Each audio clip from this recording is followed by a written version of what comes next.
Amen. Le Seigneur est là ce matin.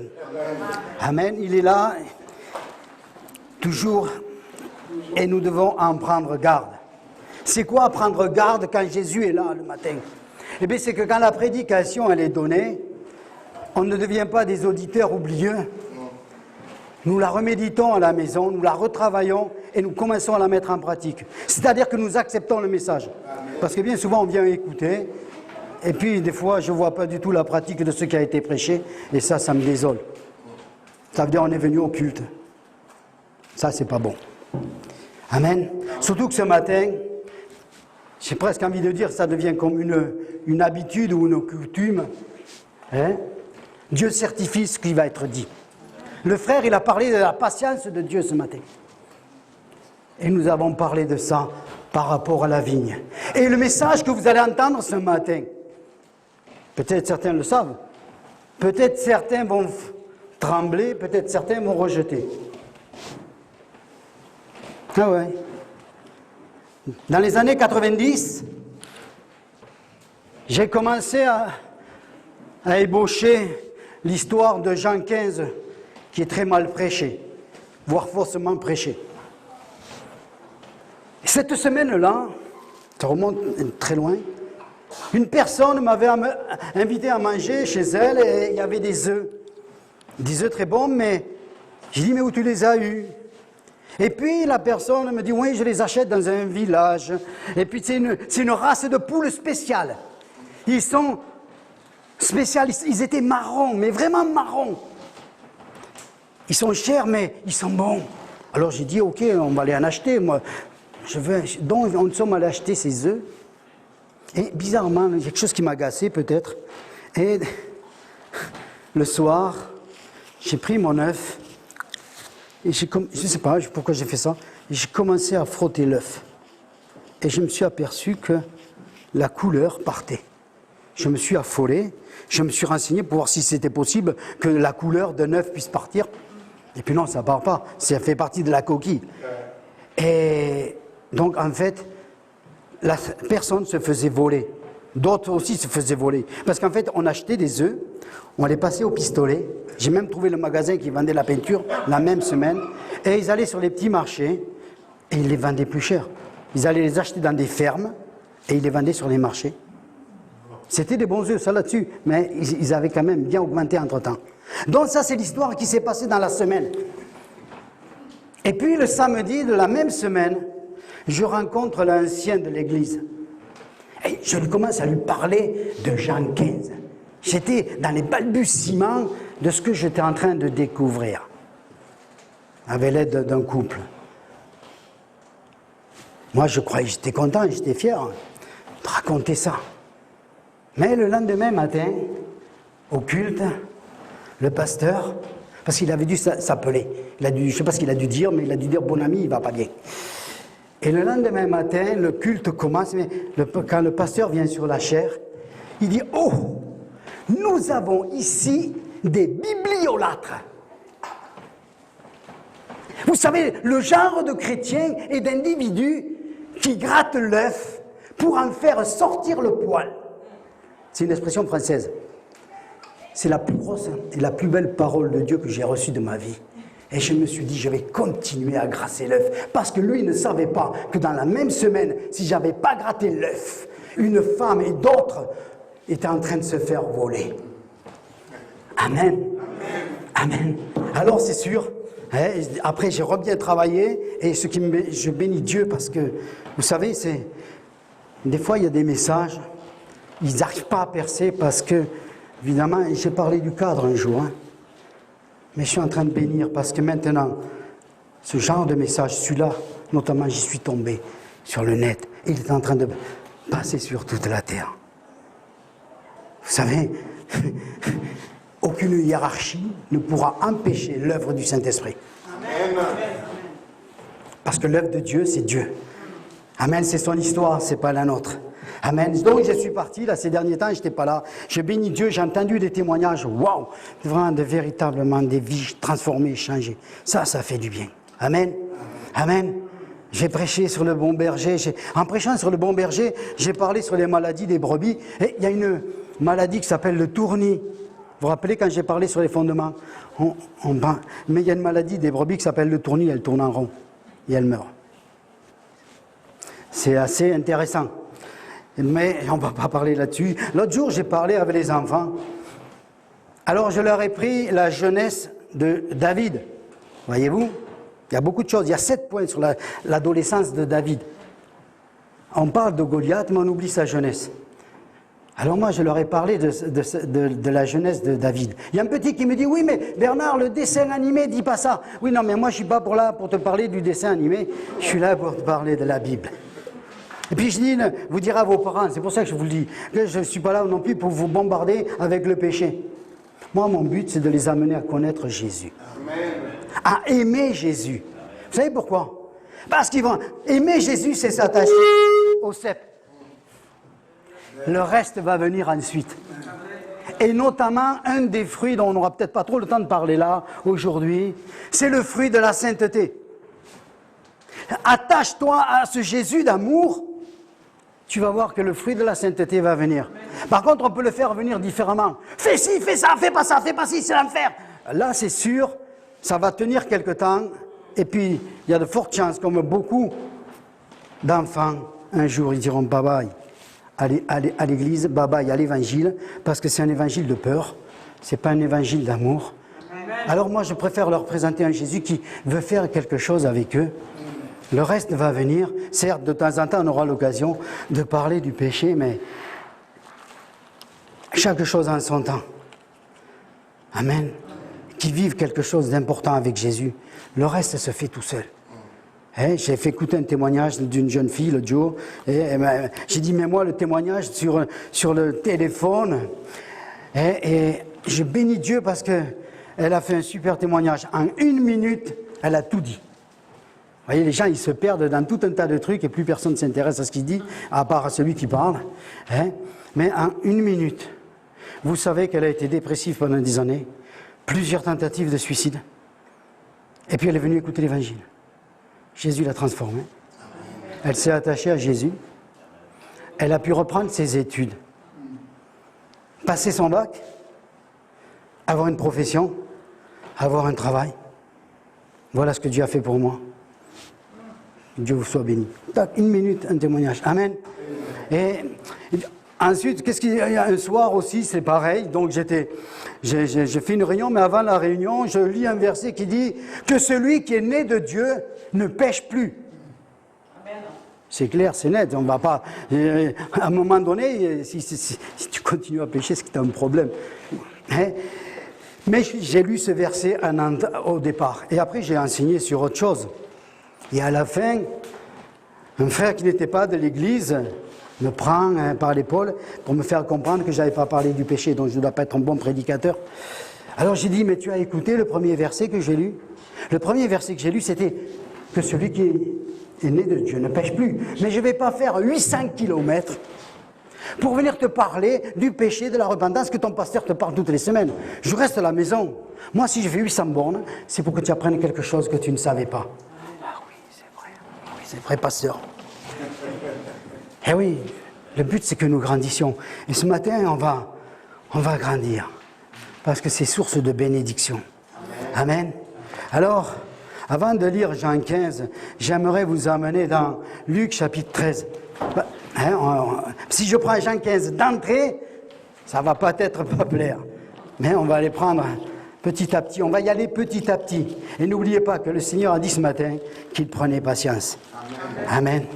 Et heureusement d'ailleurs qu'il prend patience. Donc chapitre 13, il est dit ceci, la parabole du figuier stérile. Amen. Chapitre 13, verset 6. Il dit aussi cette parabole, un homme avait un figuier planté dans sa vigne. Il vint pour y chercher du fruit et n'en trouva point. Alors il dit au vigneron, voilà 3 ans que je viens chercher du fruit et à ce figuier et je n'en trouve point. Coupe-le. Pourquoi occupe-t-il la terre inutilement? Le vigneron lui répondit, Seigneur,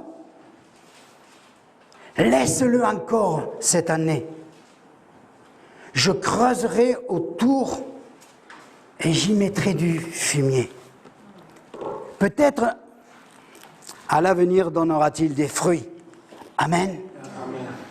Déjà là, Jésus parle de patience, de s'occuper du faible. Voyez-vous, c'est toute la Bible, ça. L'Ancien Testament, Dieu a toujours envoyé les prophètes avant que le couperet tombe. Toujours. C'est la méthode de Dieu. Là, nous voyons qu'il ne portait pas de fruits. Un petit détail que je vais dire juste là, il dit 3 ans. 3 ans. Moi, je me pose des questions. Jésus a formé ses disciples 3 ans. Paul est parti 3 ans en Arabie pour être formé. Après, il a démarré. Pourquoi nous, on passe des années, on n'a toujours pas commencé notre vie de disciple? Venir au culte, c'est pas la vie de disciple, ça. La vie de disciple, c'est vivre en chrétien. Je me suis attaché au cep, et le cep met en moi une autre vision de la vie, une autre façon de vivre, de voir, d'écouter, d'entendre, de parler. C'est ça. Et voyez-vous, moi, je l'ai fait inconsciemment dans ma vie. Je n'ai pas cherché à comprendre. Au début, je me suis converti, j'étais tout feu, tout flamme, j'allais dans des réunions de prière, je priais avec des femmes, et les femmes, souvent, me disaient « comme tu es le seul homme ce soir qui est là, tu ne veux pas nous lire un passage ?» Non, j'ai dit « Vous avez des pasteurs pour ça, moi je viens là pour prier. On a les jeunes pour prier, il y a des malades dans l'église, ça me suffit, moi je ne suis pas là. » Mais je faisais ça inconsciemment, voyez-vous. J'avais cette pensée que avant de partager, avant de parler, il fallait être formé. Et donc, je m'appliquais à la prière, je m'appliquais à la lecture de la Bible, acheter des livres, des cassettes, j'écoutais ça toute la journée. Et ensuite, Dieu m'a montré qu'il fallait aussi que je puisse me former un peu plus. J'ai fait une école biblique. Enfin, tout ça a pris 3 ans. Et un jour, un pasteur me dit, « Tu ne voudrais pas venir prêcher mardi soir à l'évangélisation ?» J'ai gardé la cassette en souvenir. Ça fait 3 ans. Amen. Voyez-vous, je crois que, alors c'est pas une question de prêcher ou quoi, mais il y a une vie de disciple. Le Seigneur vient chercher des fruits. Il vient chercher quelque chose. Heureusement que là, il est tombé, il a dit, on va mettre du fumier, on va aider. Il faut que l'année prochaine, il porte du fruit. Il faut qu'à un moment donné, ça se dé. Sinon, on va tomber dans du religieux et c'est pas bon. Amen. Alors, on va continuer dans plusieurs versets. Romains 6, 18, 23. Au verset 19, il est dit, c'est Paul qui parle, « Je parle à la manière des hommes à cause de la faiblesse de votre chair. » Vous voyez, même Paul s'était aperçu que dans l'église, les gens se convertissaient, mais il y avait des faibles, des gens qui ne comprennent pas trop, ou qui ont des situations difficiles. Mais je voudrais aussi souligner quelque chose que j'ai toujours, je crois ici, je ne l'ai peut-être pas dit, ou je l'ai dit peut-être quand on était rue Antoine Marty. Attention, il faut du discernement aussi. Il y a le faible et il y a le têtu. Et celui-là, à un moment donné, il faut être sec. Voyez-vous? Parce que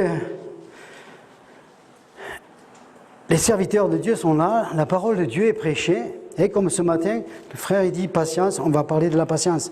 Donc Dieu veut dire quelque chose ce matin, et nous devons prendre au sérieux ce qui est dit. D'accord? Et moi je me souviens par exemple, quand j'étais dépressif, j'étais mal, je ne voyais rien se faire, je venais aux réunions, mais j'étais toujours là, toujours dans mes délires dans la tête. Mais j'avais fait un pacte avec Dieu, je croyais que lui pouvait me sortir d'affaire plutôt que les médecins, et donc je venais écouter. Puis un jour j'ai craqué, j'ai foutu le camp, je suis allé voir le pasteur, j'ai dit moi je me casse, c'est fini, je retourne à Carcassonne, c'est fini tout ça, c'est pas pour moi, ça ne fait rien. Et le pasteur me dit, tu sais Bernard, si Dieu t'a conduit de Dallas dans ce petit village des Pyrénées, c'est qu'il a un but pour toi. Prends patience, Bernard. Prends patience. Vous croyez que j'ai fait le fort et le fier? Non. J'ai repris ma voiture, je suis allé voir le patron. J'ai dit, bon, je m'excuse, je peux revenir travailler? Il me dit, mais oui, Bernard, reviens travailler. Et je suis allé m'asseoir de nouveau à l'église, en attendant que le jour arrive. Et le jour est arrivé.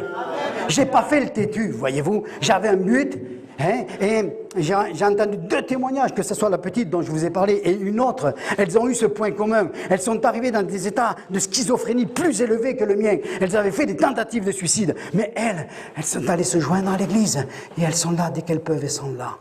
Et c'est une façon de s'attacher au cep. Et les fruits sont là. Et les fruits sont là. Moi, je ne comprends pas. Le médicament est là. Je ne comprends pas qu'on ne soit pas là. On n'est pas là pour l'homme, ça a été dit. Même le message, lui, c'est le message de Dieu, c'est le médicament de Dieu. Si je vous dis d'analyser le médicament que vous prenez du médecin, vous êtes incapable. Mais vous le prenez parce que le médecin dit il est bon. Mais cette parole, elle est bonne, viens l'écouter, viens prier. Et surtout, ne te trouve pas d'excuses. Vous savez, à Paris, on m'avait parlé, donc à Carcassonne, qu'il y avait un endroit d'évangélisation en plein centre et qu'il fallait y aller, écouter, voir ne serait-ce que ça donne. Et comme ça avait à voir avec des frères gitans, et que le frère, il y a beaucoup de gitans qui viennent l'écouter, j'ai dit, ça serait bien que je t'y amène, et pour que tu puisses te mettre en contact avec eux, et tout cela et tout. Et puis, on devait m'y amener. Et la personne, elle est tombée malade. Mince. Et puis, avant de partir, le frère, il me dit, écoute, je dois faire 4 courses pour ma femme, on va à Intermarché. Je dis, pas de problème, on va à Intermarché. Arrivé à Intermarché, je suis tombé malade. Lui, il faisait les courses, moi, j'étais dans les toilettes. Au retour, j'ai fait arrêter la voiture 2 fois parce que j'étais vraiment malade. Et puis, je suis allé m'allonger. Il me restait 1 heure avant le départ pour la réunion. Je suis allé m'allonger. Et quand je suis descendu à la cuisine, c'est sûr que si j'avais dit au frère, bon écoute, c'est bon pour aujourd'hui, hein, ce soir, calme, parce que demain, à partir de demain, de nouveau, ça va être chargé, on va se reposer. Non, il aurait dit oui, il n'y a pas de problème. Hein. Mais là, j'ai dit, bon allez, on y va. Oui, on y va, il n'y a pas de problème. Et en partant sur la route, tout ça, tout allait très bien. Et on a entendu des superbes témoignages, des choses. Lui, il a pu rencontrer les personnes qu'il devait rencontrer. C'était le jour. Sinon, mais l'adversaire, il n'avait pas envie, quoi. Alors je lui ai dit, mais il ne me connaît pas depuis le temps. Hein? Pourquoi il est allé me tendre des pièges comme ça, à vous vomir, à être malade? Mais je me suis levé. J'ai pas dit, je reste à la maison, je suis fatigué, j'ai mal à la tête, j'ai ci, j'ai là. Non, il y avait une réunion, je me suis dit, j'y vais. Quand chacun fait, comme je dis, chacun voit à sa porte. Moi, je sais ce que je veux de mon Dieu. Amen. Romains, donc, 8, chapitre 8, verset 26. De même aussi, l'Esprit vous aide dans notre faiblesse. Et même le Saint-Esprit vient dans notre faiblesse. Hébreux 4, verset 15. Car nous n'avons pas un souverain sacrificateur. Et j'ai rajouté et roi, parce que Jésus est souverain sacrificateur et roi, qui ne puisse compatir à nos faiblesses. Amen. Le Seigneur, il vient dans nos faiblesses. Il veut nous relever. Il veut nous en sortir. Il ne veut pas nous y laisser. Ça n'a jamais été le plan de Dieu de laisser les gens dans l'endroit où ils se trouvent. Comme tu te trouves, il veut te relever. Amen. Ensuite, 1 Corinthiens chapitre 8, de 9 à 12, il est question que le faible va périr. Mais je ne vais pas trop prendre de temps là-dessus. À cause justement de celui qui y croit. Moi j'ai la foi, tu ne dois pas faire ça. Tu as à voir avec les viandes sacrées aux idoles. Et donc, il montre sa foi que lui il ne prend pas les viandes sacrifiées et ces choses-là. Et Paul il dit en faisant cela, tu n'as pas d'amour. Et Dieu, le faible, peut périr. Vous vous rendez compte? Avec notre foi, des fois nous pouvons faire périr le faible. Amen. Pour qui Christ est mort. Amen. Regardez si c'est grave. Regardez si c'est grave. D'accord? Ensuite, Thessaloniciens 5, 14, supportez les faibles, usez de patience envers tous. Et je vous dis, le frère, il ne m'a pas téléphoné. Pourtant, on s'est levé un peu à la même heure, puisque moi je suis venu faire la vigne, et lui il est parti pour Carcassonne. Hein? D'accord? 1 Corinthiens 13, c'est l'amour. D'accord? Supporte tout. Éphésiens 4, 2. En toute humilité et douceur, avec patience, vous supportant les uns les autres dans l'amour. Amen. On supporte quelqu'un, on aide quelqu'un parce qu'on veut le voir s'en sortir. Si au bout de plusieurs années, il est toujours au stade là, c'est qu'il y a un problème. Il n'est pas attaché au cep. Il vient là pour rencontrer les amis ou autre, mais il ne vient pas. Ensuite, nous avons l'Apocalypse, les lettres de l'Apocalypse, c'est quoi? Le Seigneur qui dit, viens. Je te laisse un temps. pour te repentir. Je te laisse un temps. J'ai vu ce que tu faisais, mais je te laisse un temps. Dieu laisse toujours un temps aux hommes et aux femmes. Amen. Alors, on va maintenant continuer. Vous savez, Jésus, il a toujours parlé en symbole, par parabole, en prenant les choses de la vie qu'on voyait tous, du moins en son temps, pour parler des choses spirituelles. Alors, j'ai pris plusieurs exemples. Par exemple, quand il parlait de la géhenne, de ce feu, de ce dépôt d'ordures qu'il y avait au bord de Jérusalem, qui ne s'éteignait jamais, il y avait un feu, il va dire voilà l'enfer. C'est pour ça que les témoins de Jéhovah, ils sont à côté de la plaque. Ils disent non, l'enfer n'est pas dans la Bible. Oui, l'enfer n'est pas dans la Bible, puisque Jésus a dit la géhenne, voilà où vous allez finir, dans ce feu qui ne s'éteint jamais.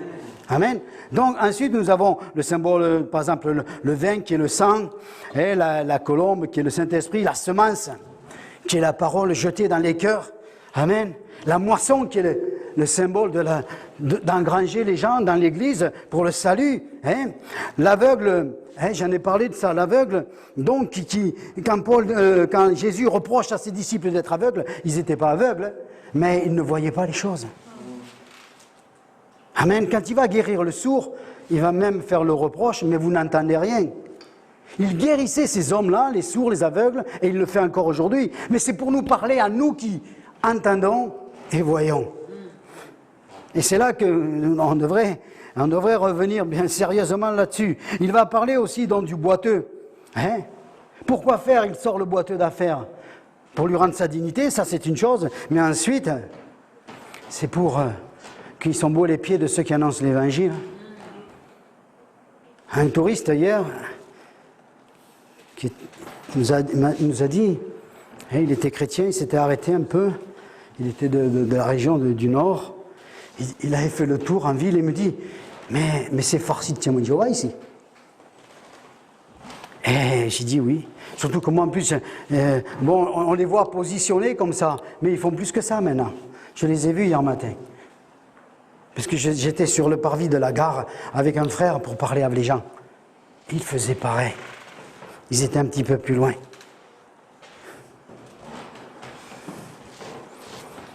Qui sont beaux les pieds. Amen. Donc ensuite, il y a le vigneron, Jésus, le cep. Et là, on va parler de quelque chose qu'il faut remettre au goût du jour. Pas au goût du jour, hein.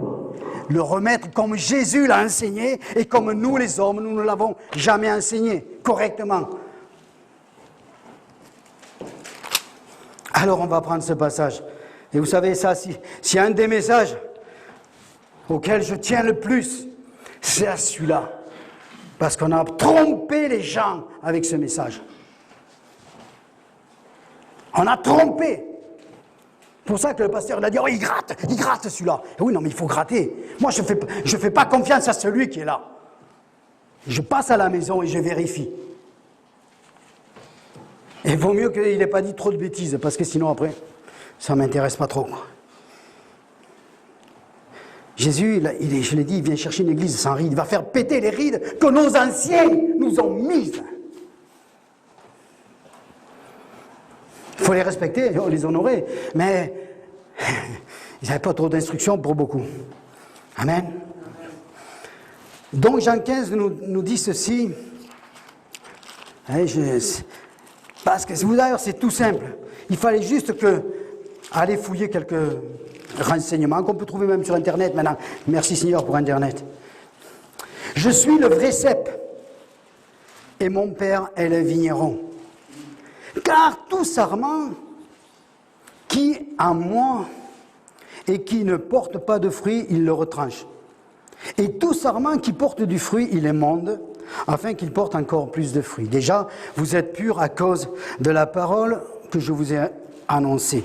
Demeurez en moi et je demeurerai en vous, comme le sarment ne peut de lui-même porter du fruit s'il ne demeure attaché au cep.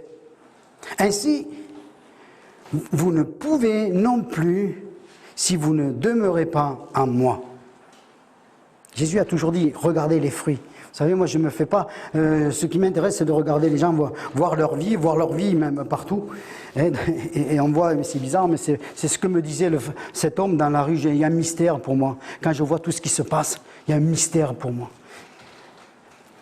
Je suis le cep, vous êtes les sarments. Celui qui demeure en moi et en qui je demeure porte beaucoup de fruits. Vous savez, le mot beaucoup de fruits revient beaucoup. Et le vigneron, il n'a pas envie de couper ses sarments. N'importe qui veut beaucoup de fruits parce que c'est beaucoup de fruits, c'est beaucoup d'argent, c'est beaucoup de choses.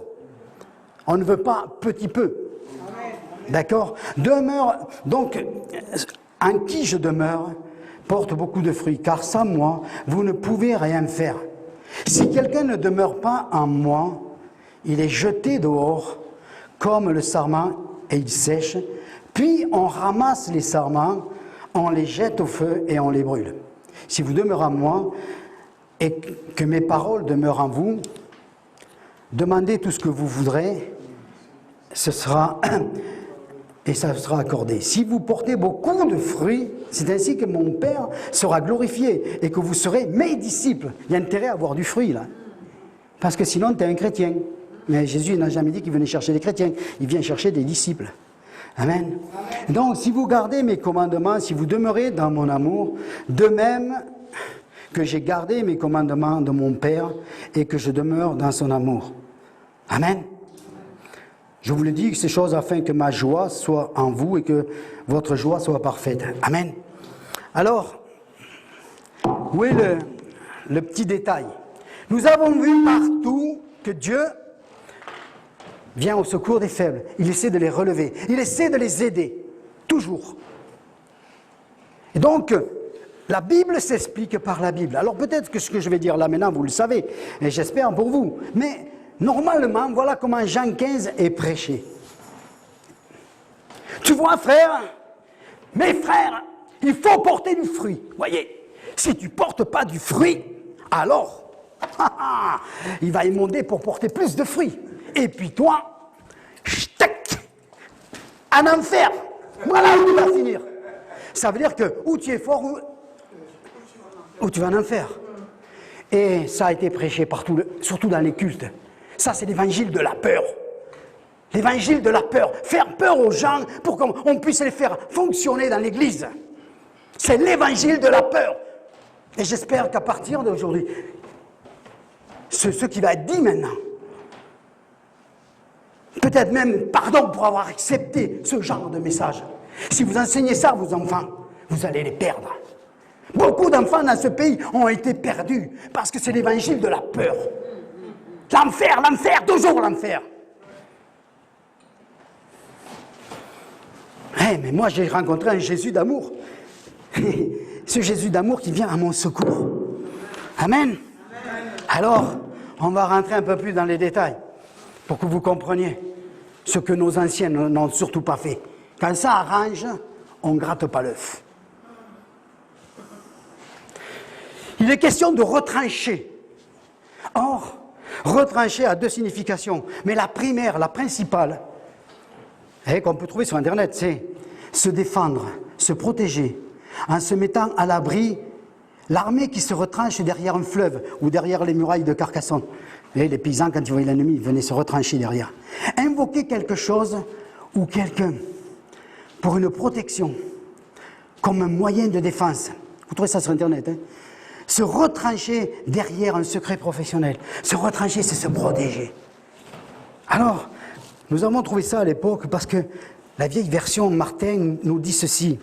Il retranche tout le sarment qui ne porte pas de fruits en moi.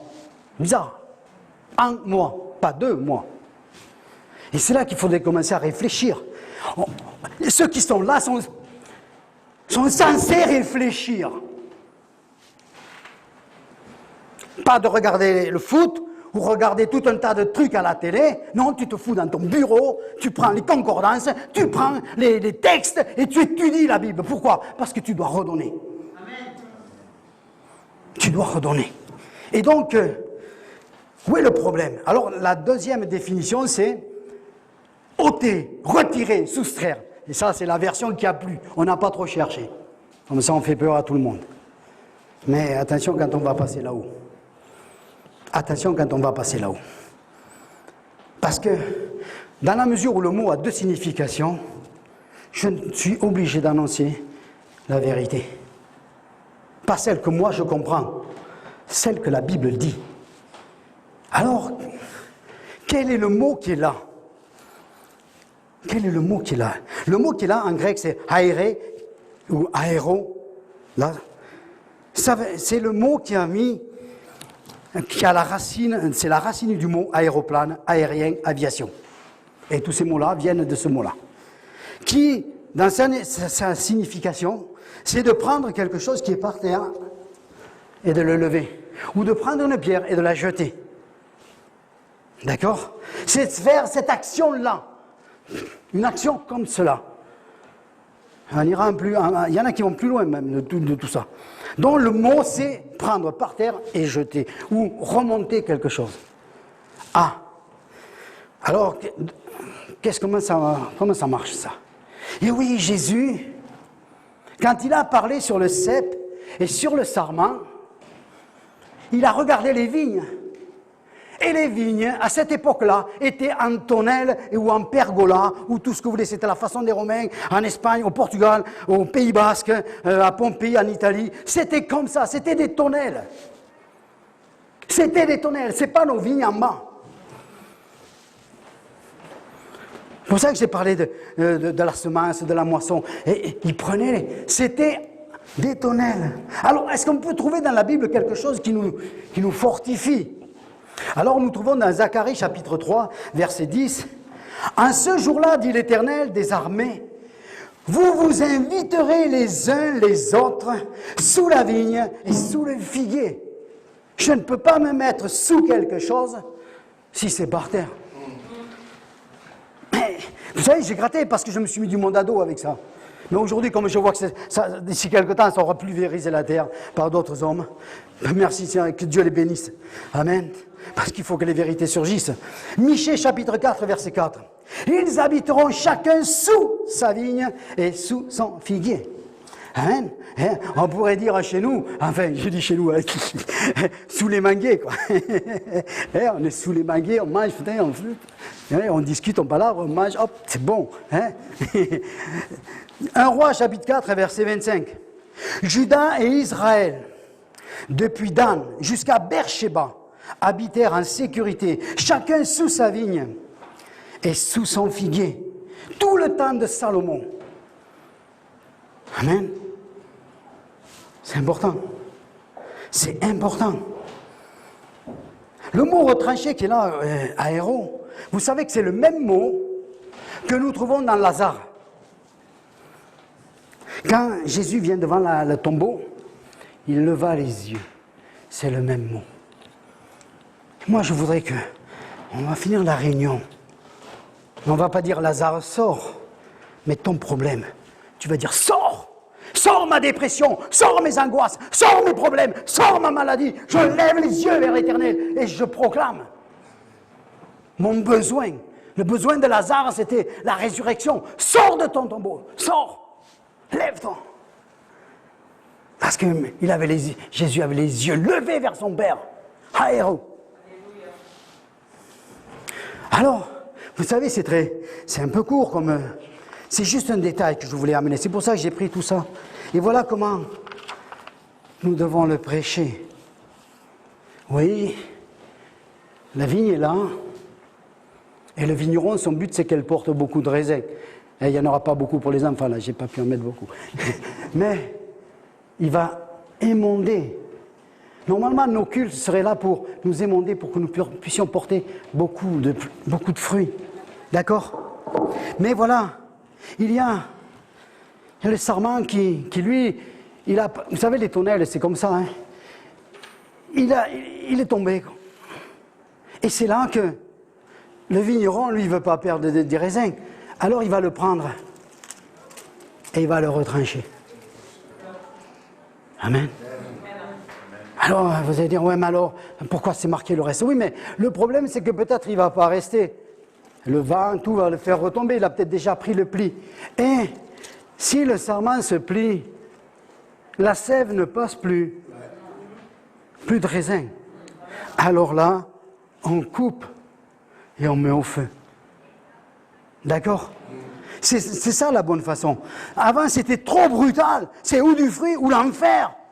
Et la miséricorde de Dieu. On était revenu sous la loi, là. On était revenu du temps de Moïse, quoi. Mais c'est parce que ça a arrangé. Mais on n'est pas là pour arranger les gens, on est là pour dire la vérité, quoi. Et donc, ce qui fait que, oui, il y a le Seigneur, il veut nous remettre. Amen. Mais comme je dis, il ne remettra pas forcément indéfiniment. S'il se plie, il n'y aura pas de fruit. Et il n'y aura rien. Et c'est le fruit qu'il veut. Et notre Père, il en veut beaucoup. Beaucoup. Alors, il n'y a pas que le fruit de l'esprit, où c'est qu'il y en a, ils sont déjà 9 dedans. Hein? Même s'il n'y en a qu'un, il y en a 9 dedans.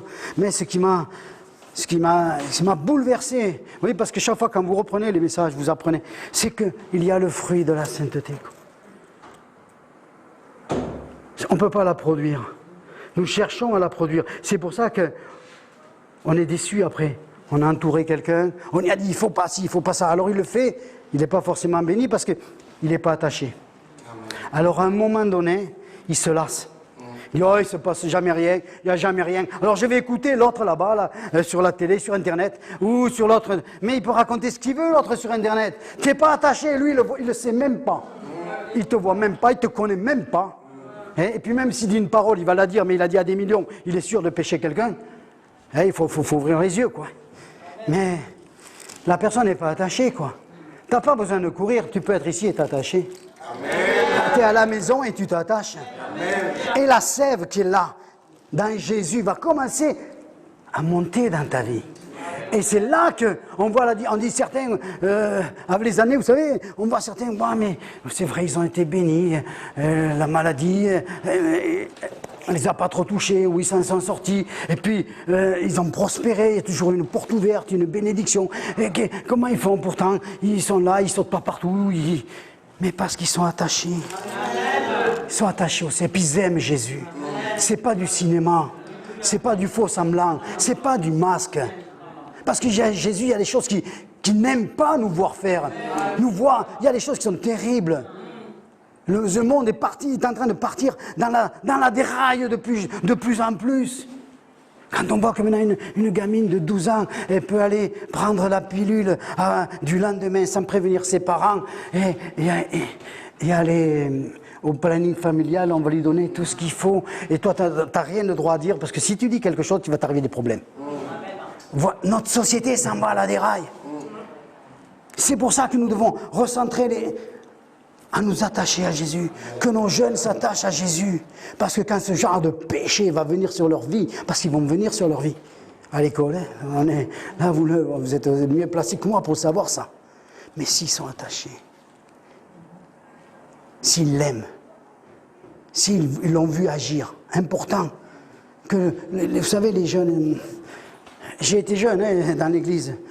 Encore l'autre jour, quelqu'un me disait, oui, mais moi, la vie de Jésus, elle était à la maison. C'est ça qui m'a fait revenir. C'est pas la vie de Jésus à l'église, c'est la vie de Jésus à la maison. Quoi, par des exaucements de prière. Il y a tellement d'exaucements de prière. J'ai dit, moi, j'y peux rien. C'est comme ça. Je suis né dans cette famille, et donc c'est comme ça. Merci Seigneur. Mais ce sont les exaucements de prière. Il a dit, votre joie sera parfaite. Et que ça vous fait revenir vers Jésus. Vous croyez en Jésus. Mais un Jésus qui ne produit rien. Un produit où il n'y a pas de fruits. Où il n'y a rien. Ça prouve qu'il y a un manque. Il faut revenir vers le cep. S'attacher à Jésus. Amen. Et laisser toujours une chance à celui qui arrive cassé dans sa vie, avec tous les problèmes que ça peut avoir. Et vous savez, les témoignages que j'ai entendus, j'aurais jamais... Enfin, on les entend plus ou moins, mais quand on a la personne face à face, et qui raconte comment elle a vécu, comment elle était abusée, enfin tout. Comment on peut se retrouver à témoigner de Jésus avec un sourire jusque-là, une vie complètement transformée. C'est parce que le berger, ou le vigneron plutôt, a toujours cherché à retrancher. À te repositionner en lui. C'est toute la Bible. Hein. Là, je vous apprends rien. Hein, je pense que vous êtes tous convaincus de ça. La seule chose que je voulais vous faire remarquer, c'est que Jean 15, il était vraiment un message d'amour pour le faible. Pour que le faible aussi puisse porter sa part de fruits. Amen. Ça n'empêche pas que la fin restera la même. Si tu ne veux pas marcher, tu seras... Le message n'est pas changé, on a juste recadré. Parce que sinon, ça fait peur aux gens, et puis ils vont sortir, ils n'ont pas porté de fruits, et puis ils ont peur. Je n'ai pas porté de fruits, il faut que je fasse quand même quelque chose pour Dieu, parce que sinon... Mais non, attache-toi. On ne peut pas produire. Nous ne pouvons rien produire, je ne peux rien produire, on ne peut rien faire. Si ce n'est que de l'aimer, de l'adorer, d'un cœur sincère. Le remercier pour les péchés qu'il nous a. Il a effacé la dette, il a tout effacé. On est purifié, on est sanctifié. Et il a mis en nous, enfin, c'est en lui, mais il veut mettre en nous le fruit de la sainteté qui va honorer le Père. Hein, comme il est dit, comme lui, il est saint, vous devez être saint. Mais je ne peux pas être saint par mes œuvres. C'est le salut par les œuvres. Mais je dois m'attacher à lui. Et le fruit de la sainteté. Et je vais m'apercevoir. Et vous savez, ça va nous rendre indulgents. Alors, il y en a qui doivent être là par rapport à moi. Et il y en a qui doivent être là. J'essaie de me positionner un peu au milieu. Et je me dis, mais Seigneur, eh oui, moi, ça m'est tellement facile de vivre sans télé, par exemple, ou de faire des choses comme ça. Ça m'est tellement facile d'être là à toutes les réunions, et encore d'aller ailleurs en faire. Ça m'est tellement facile. Mais en fait, c'est pas moi qui le fais, c'est parce que c'est lui qui le produit en moi. Et c'est la même chose qu'il veut produire en chacun de nous. Mais dans les fruits, il y a tout, il y a la guérison, il y a tout qui est là. Positionnons-nous vraiment à Jésus. Et n'oubliez pas, j'ai fait exprès, voyez-vous, de faire ça. Et Dieu a été bon. J'ai trouvé tout ce que j'ai voulu en un peu de temps. Parce que vous puissiez toujours visionner ça. Que vous l'ayez dans la tête.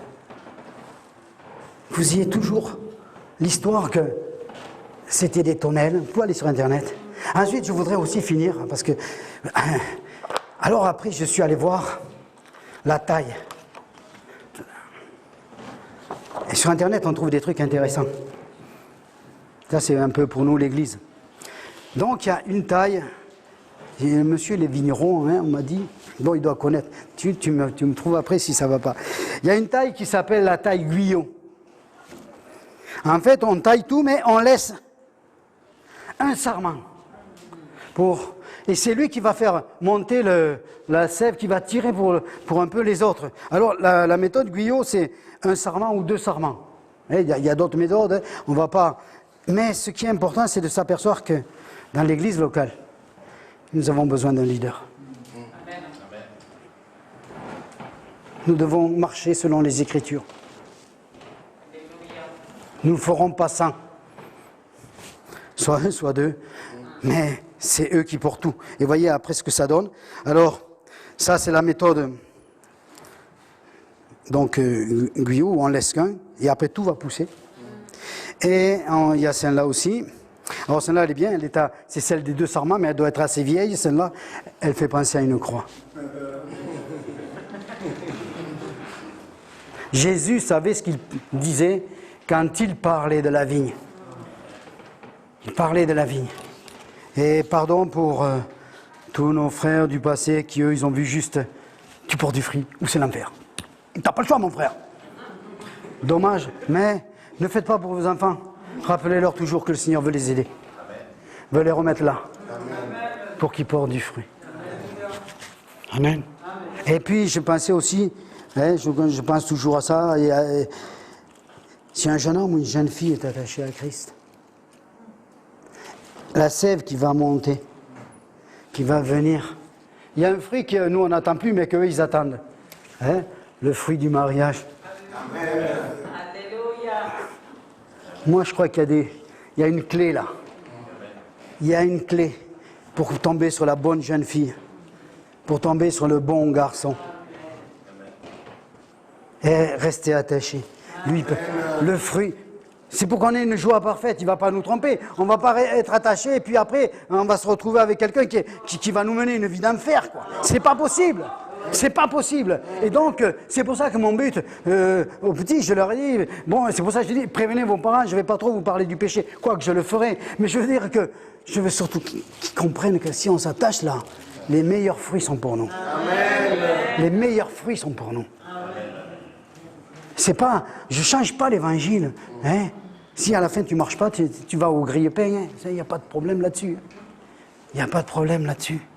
Mais vraiment que nous puissions, par rapport à cela, changer notre façon de... Vous savez, la repentance, c'est changement de mentalité. Soyez renouvelés dans votre intelligence. Et la Bible s'explique par la Bible. Toute la Bible nous parle de la protection de Dieu. Jean 15 ne pouvait pas être aussi tranchant. Et j'espère que maintenant, et que Dieu bénisse l'Assemblée ce matin. Parce que le frère l'a dit, que Dieu prenait patience. C'est la patience de Dieu, ça. Amen. C'est juste, je voulais juste rectifier ça, mais bénissons tous ceux qui auront l'occasion de l'écouter sur Internet. Amen. Moi, je vais prévenir tous mes amis. Il y en a déjà qui le veulent, parce qu'ils m'ont toujours dit, ouais, mais Bernard, écris-nous-le, Bernard, redis-moi-le. Alors, je leur ai dit, écoutez, un jour, ça sera sur Internet, vous écouterez. Amen. Amen, parce que c'est important de réajuster les choses petit à petit, selon Jésus. Une vie chrétienne selon Jésus. Attachée au cep. Nous ne pouvons rien faire. Et des fois, vous savez, quand je réalise ça, je me dis combien de messages j'ai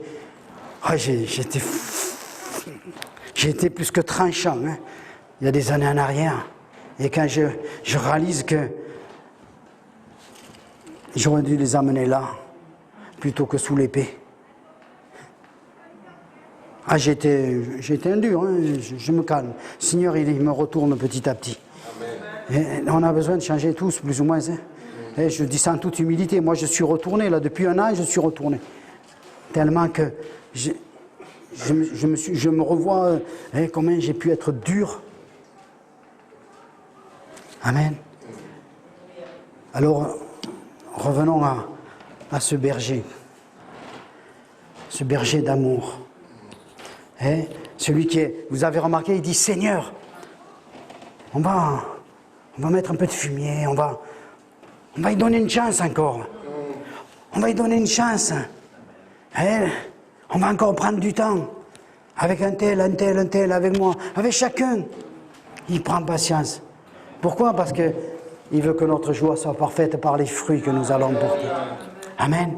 Alors on va se lever et puis on va prier. Amen. Et je sais que c'est pas toujours facile d'entendre ça, mais je pense que c'est l'heure maintenant. Je pense que maintenant on va plus me dire tu grattes l'œuf.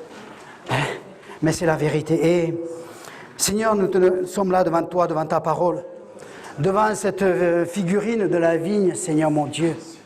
Seigneur, et nous sommes assis sous cette vigne, le symbole de la paix, Seigneur mon Dieu. Seigneur, ce matin, nous voulons lever les yeux, comme toi tu les as levés devant le tombeau de Lazare. Tu savais que tu avais besoin du Père pour que le tombeau, que Lazare sorte. Et ce matin, nous levons les yeux vers toi. Nous levons les yeux vers toi. Et nous disons à notre problème, sors! Sors, dites-le, si tu as un problème dans ta vie, dans ta famille, tu le dis, sors! Sors! Que tout ce dont j'ai besoin, papier, ou que ce soit une maladie, ou que ce soit le commerce, que ce soit... Sors maintenant! Sors! Que ma maladie sorte, que mes angoisses sortent, que mes peurs sortent, que mes insomnies sortent, que mes maux de ventre sortent. Oh Père, je sais que tu m'exauces toujours, a dit Jésus. Alors que ce matin, Seigneur, ce matin, chacun puisse recevoir quelque chose de ta part, quelque chose de ta part. Oh Seigneur, dans le nom de Jésus. Et je voudrais peut-être dire aussi que peut-être tu te sens comme ce sarment. On a les yeux fermés. Tu te sens un peu comme ce sarment-là qui pend et qui a besoin d'être relevé. Alors, Si tu as besoin d'être relevé, tu lèves ta main. Juste tu lèves ta main, on a les yeux fermés. Je vais juste prier, je ne veux pas vous faire aller de l'avant.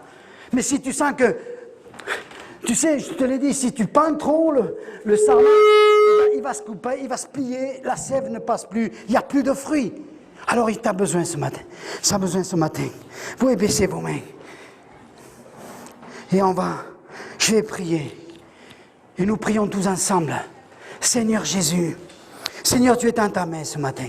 Seigneur, tu as vu, on est des sarments là. Peut-être on pend. Tu as vu ces mains, parce que nous voyons bien qu'il y a des choses, des fruits ne sont pas là, des choses ne sont pas là, on les attend, mais on ne les voit pas. Alors Seigneur, retranche-moi vers toi. Retranche-moi, Seigneur, pour que je puisse porter du fruit, afin que ma joie soit parfaite. Retranche-moi, Seigneur. Relève-moi dans ma faiblesse. Relève-moi dans ma maladie. Relève-moi dans mes peurs, dans mes craintes. Relève-moi, Seigneur. Relève-moi, Seigneur, Père, dans le nom de Jésus-Christ. Oh, Seigneur, Père, je sais que tu vas le faire. Seigneur, et quand tu viendras, Seigneur, auprès de moi, tu verras les fruits. Tu pourras les cueillir. Parce que la seule chose que nous pouvons t'offrir, c'est les fruits que nous portons. Et nous voulons te porter du fruit, Seigneur mon Dieu. Nous ne voulons pas être des vignes vierges, Seigneur, sans rien. Mais au contraire, nous voulons porter du fruit, Seigneur mon Dieu, dans nos vies. Seigneur mon Dieu, et ils sont nombreux, puisque tu dis plusieurs. Seigneur, je te remercie pour cette matinée. Je te remercie, tu as vu les cœurs. Seigneur Dieu, et je crois dans la puissance du Saint-Esprit qui vient au secours de nos faiblesses pour nous relever. Soyez relevés ce matin, frères et sœurs. Que nous puissions nous relever dans le nom de Jésus-Christ, afin que quand il passera sur Carcassonne, il puisse voir les fruits. Amen. Amen. Et vous savez, quand on va à la vigne, c'est avec une comporte. À l'époque, c'était comme ça. Il fallait remplir la comporte. Que le Seigneur puisse avoir des comportes pour nos vies, dans cette ville de Carcassonne. Père, dans le nom de Jésus. Amen. Amen.